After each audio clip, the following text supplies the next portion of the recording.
Ini adalah salah satu tim terbesar dalam sejarah Formula One. Pernah memiliki Ayrton Senna, pernah memiliki Alain Prost, pernah memiliki Lewis Hamilton, pernah memenangkan puluhan gelar juara dunia. Namun suatu hari berubah dari tim yang ditakuti seluruh grid menjadi tim yang kesulitan masuk 10 besar. Yang lebih menyakitkan lagi, ini bukan tim kecil. Ini adalah McLaren. Jika kalian menonton Formula One sekarang, mungkin kalian menganggap McLaren hanyalah salah satu tim papan atas. Tim yang sering menang, tim yang punya Lando Norris dan Oscar Piastri, tim yang sekarang bertarung memperebutkan gelar juara dunia. Tapi beberapa tahun lalu, situasinya sangat berbeda. Mobil mereka lambat, mesin mereka bermasalah, sponsor mulai pergi, dan hampir setiap akhir pekan balapan, penggemar hanya bisa berharap mobil mereka mampu untuk finish. Untuk tahu bagaimana kebangkitan dari tim McLaren, kita harus kembali ke masa ketika tim ini menjadi salah satu tim paling menakutkan di dunia. McLaren didirikan oleh Bruce McLaren pada tahun 1963. Awalnya hanya sebuah tim balap kecil, namun perlahan berkembang menjadi kekuatan besar.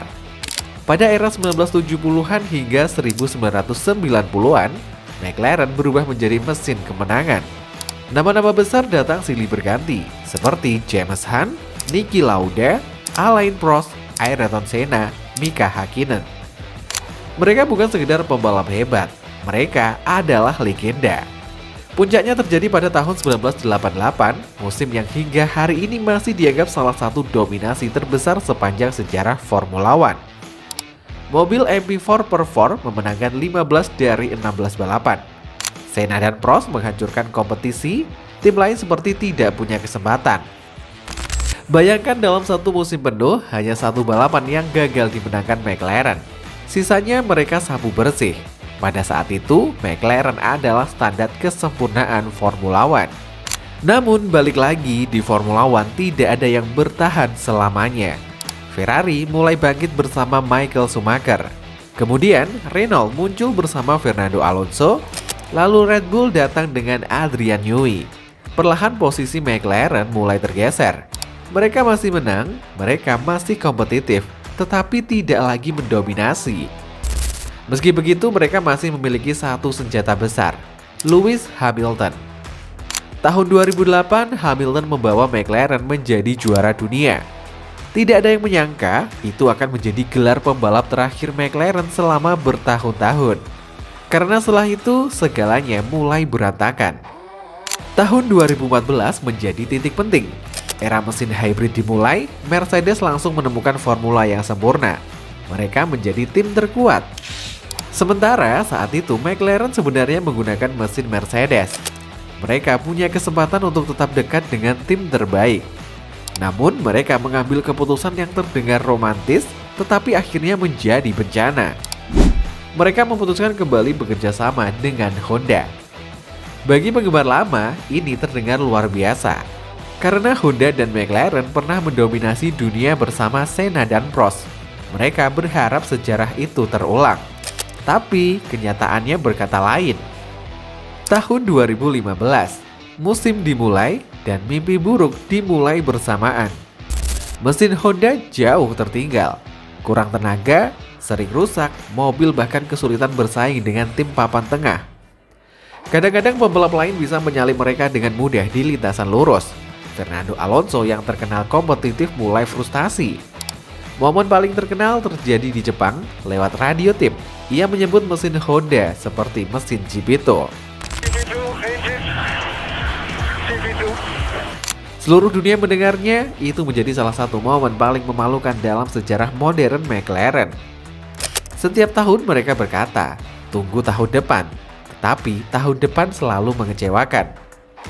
2015 buruk, 2016 buruk, 2017 lebih buruk lagi. Harapan pun mulai hilang. Banyak penggemar baru mungkin tidak menyadari betapa buruknya situasi McLaren saat itu. Mereka bukan lagi tim yang berjuang untuk kemenangan, bahkan mereka kesulitan untuk masuk zona poin. Padahal ini adalah tim yang dulu mendominasi Formula One. Media mulai mempertanyakan masa depan mereka. Fans mulai kehilangan kesabaran. Dan di posisi seperti ini, banyak orang mulai bertanya, apakah era kejayaan McLaren sudah benar-benar berakhir? Namun justru ketika semua orang pesimis, McLaren mulai membangun fondasi baru. Tidak ada pengumuman besar, tidak ada revolusi instan. Mereka hanya mulai memperbaiki semuanya sedikit demi sedikit. Zac Brown datang membawa arah baru. Fasilitas ditingkatkan, struktur organisasi diperbaiki. Tim teknis direkrut, budaya kerja dirubah. Ini bukan sesuatu yang bisa dilihat dari luar, tetapi inilah fondasi yang nantinya mengubah segalanya. Di tengah masa sulit, McLaren mempercayai seorang pembalap muda. Namanya Lando Norris. Banyak pembalap muda mungkin memilih pergi, namun Norris bertahan. Musim demi musim, ia tumbuh bersama tim. Ketika mobil buruk, ia tetap bertahan. Ketika hasil mengecewakan, ia tetap percaya. Dan keputusan itu akhirnya menjadi salah satu keputusan terbaik dalam karirnya. Kemudian datang juga Oscar Piastri, salah satu talenta muda paling menjanjikan. Awalnya banyak orang mengira ia masih butuh waktu beradaptasi, namun ternyata tidak. Piastri langsung cepat, sangat cepat. McLaren kini memiliki dua pembalap muda yang sama-sama lapar kemenangan. Dan kombinasi inilah yang menjadi fondasi era baru mereka.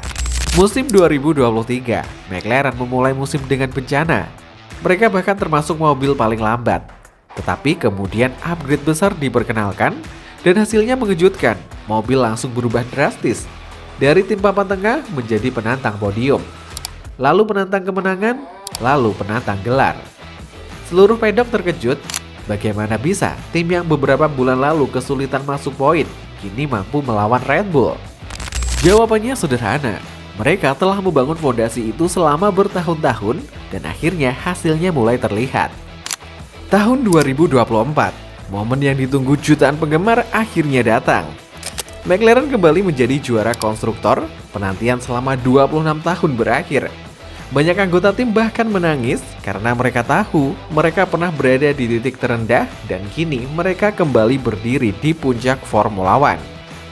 Musim 2025 menjadi pembuktian sesungguhnya. Mobil mereka bukan hanya cepat tapi paling konsisten di grid. Norris tampil luar biasa sepanjang musim. Piastri terus memberikan tekanan di setiap balapan. McLaren memenangkan banyak balapan dan pada akhirnya mereka berhasil mengunci gelar juara dunia konstruktor 2025 lebih awal.